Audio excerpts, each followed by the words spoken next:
But it changes the testimony that they had from way back when in the original case. We're talking about 2 decades of a different story.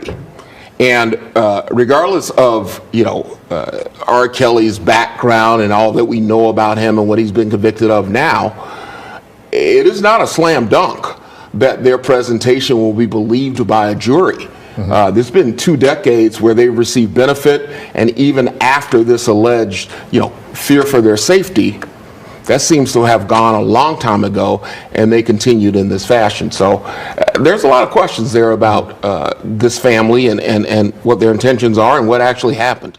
There could be some liability for them for having lied this amount of time. I mean, there's obviously a statute of limitations on perjury. So they could have been charged. Sure, but potentially they could have been charged. They clearly are saying that what they said before, I think under oath in some cases because of the grand jury testimony given 20 years ago, was a lie. And that can't go unnoticed.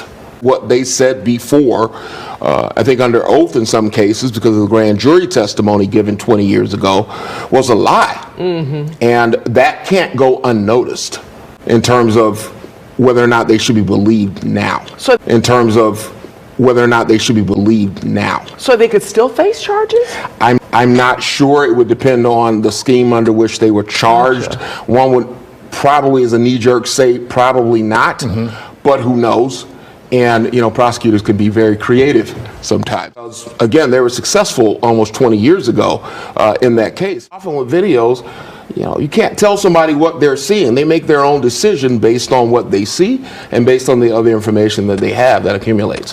Could Kelly get off? Could Prosecutor Bonjean get him off? Well, I like to believe that it might be possible. Yeah.